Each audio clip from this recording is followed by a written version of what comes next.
Hi guys, welcome to Learn Chinese Now. I'm Ben and I'm here with a very special guest, Carmen from Off the Great Wall. And I'm sure many of you, I know, saw the video that I did guesting with them on their show, and some people saw me speaking a little bit of Cantonese with them and, asked for Cantonese on our channel, and they were like, oh, we're so disappointed you're not teaching Cantonese. And, my Cantonese is like, not that great, it's at quite a basic level. So Carmen's here and we're going to talk a little bit about the differences between Mandarin and Cantonese. So let's get started. So first up is the word which means to not have, and in Mandarin that is 没有, and in Cantonese it's 冇啊, or 冇. 冇. So you can see, actually, it's kind of like a shortcut, because if you look at the character, you can see it's like the character 有, which means to have, but then they've taken out the little lines in the center. So there's none. There's nothing there, not have. And the next one is how are you? So in Canto, that's ดี吗? ดี吗? And in Mandarin, that's we say something like 怎么样? Or that's one of the ways to say it. Yeah. And actually, these two expressions rather, they show kind of the difference in sound between Mandarin and Cantonese. You'll notice with Cantonese, a lot of people people often add at the end of a sentence this ah sound. So if you're wondering, what kind of Chinese am I hearing? If you listen to people like in Chinatown, you're like, what kind of Chinese is this? And you hear people like, 點啊,冇啊. I really sound like this. It's all this kind of, and 邊度啊? It's like a sing-song. And you're like, oh, that's Cantonese. And then if you hear people adding r to the end of words, like, 怎么回事?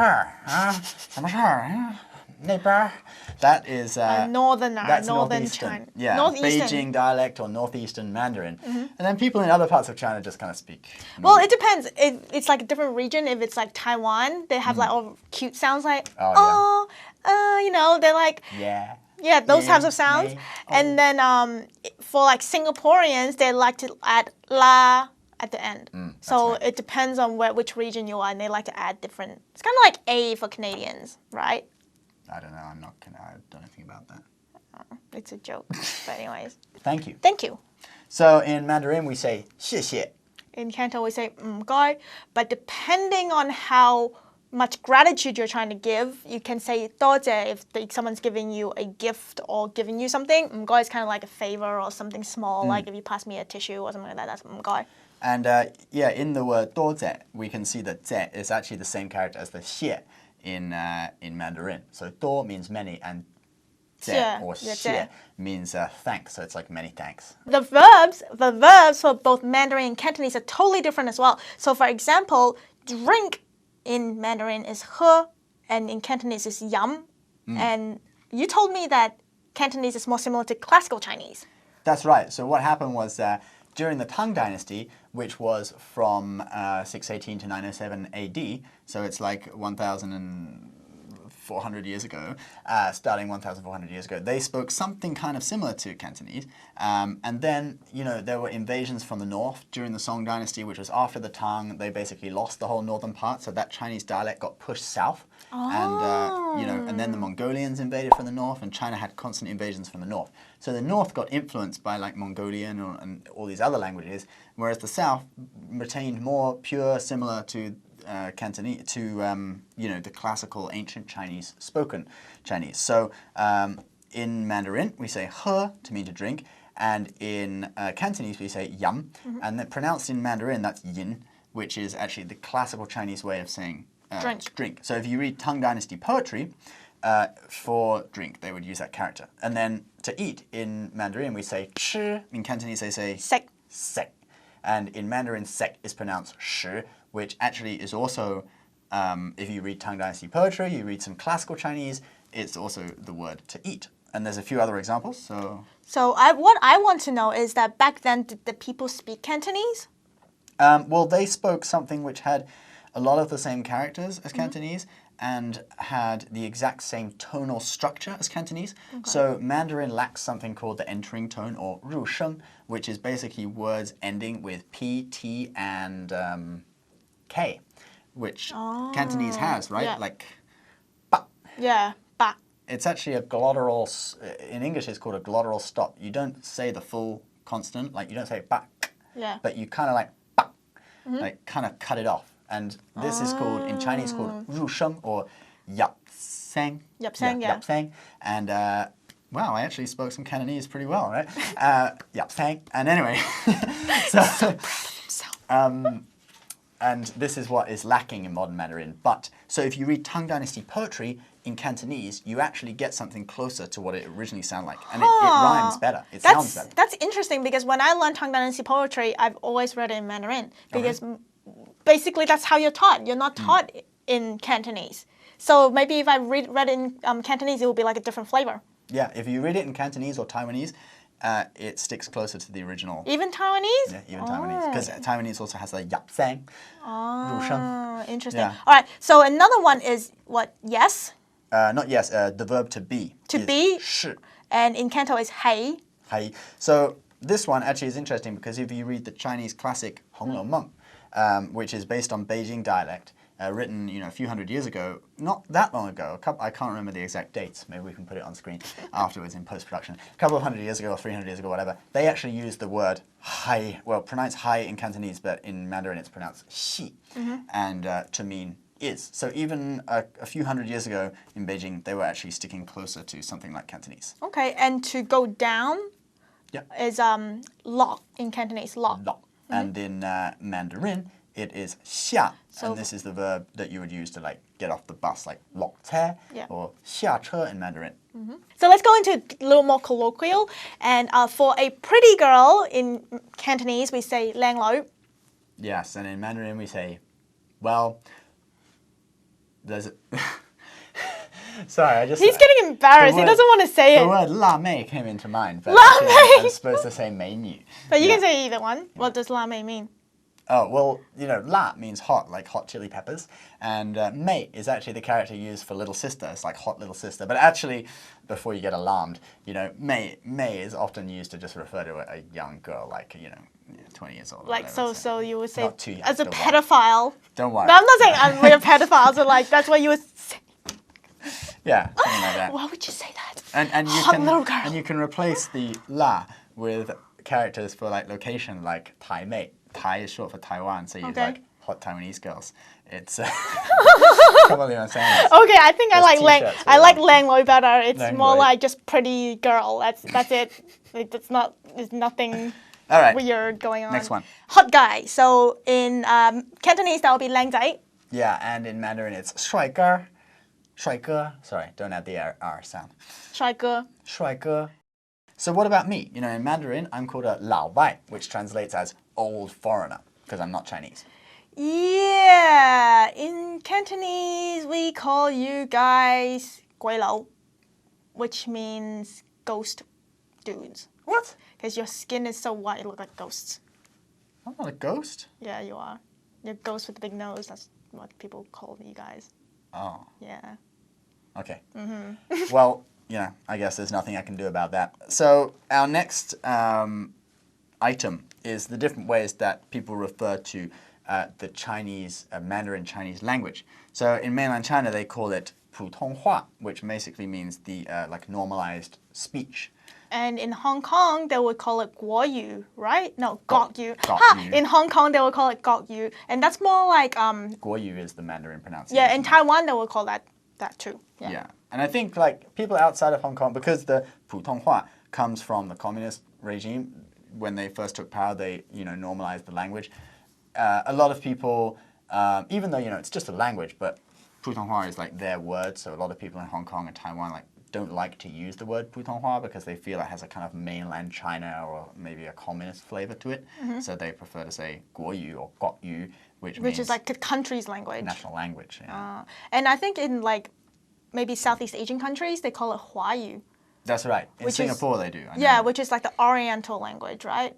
Yeah, hua, it means flower, but it's another way of referring to Asian. No, hua isn't Chinese. No. Okay. Yeah, so the Oriental language. Yeah. Yeah. Okay, so a lot of words in Cantonese are influenced by Western words because Hong Kong used to be a British colony. And so for example, words like taxi in Canto is taxi. What's that in Mandarin?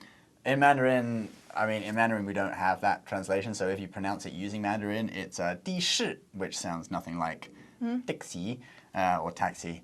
But actually, there are some which do exist in Mandarin. So in Cantonese, the bus is called ba xi, right? Yeah.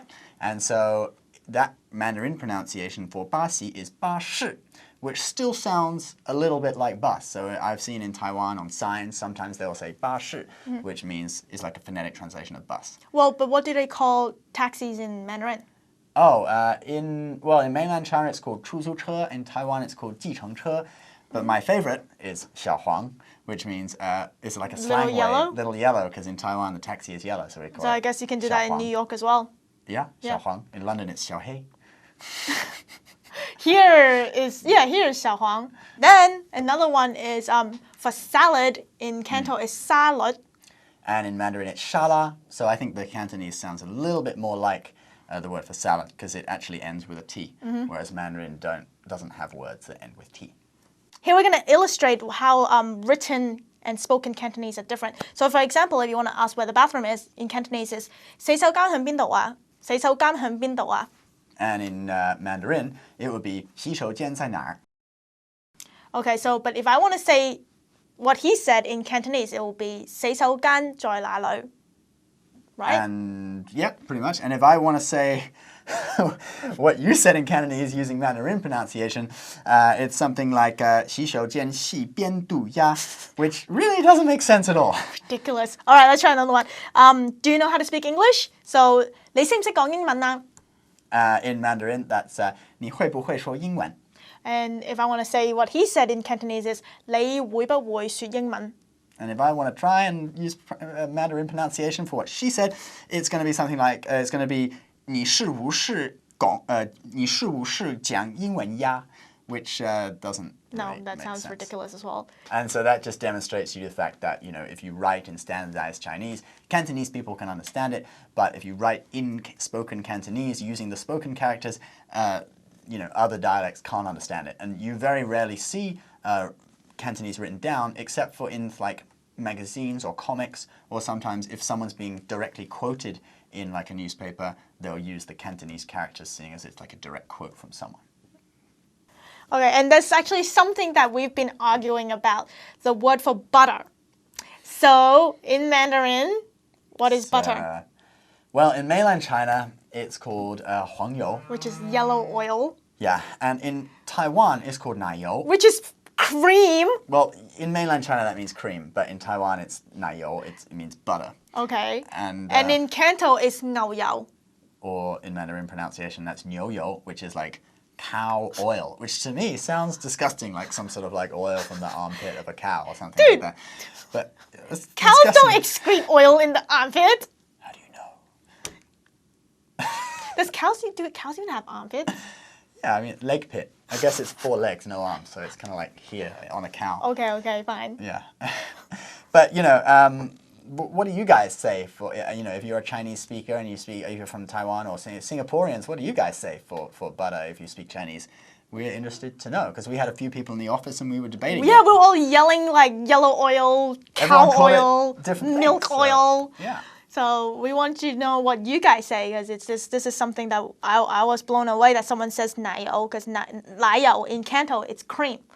And then, but in Taiwanese, cream is 鲜奶油, fresh milk. Butter. Stuff. Fresh milk oil. Yeah. But we do have one thing in common, don't we, Carmen? Yes. Which is in Cantonese and in Mandarin, when people get hurt or they, encounter something annoying, they all say,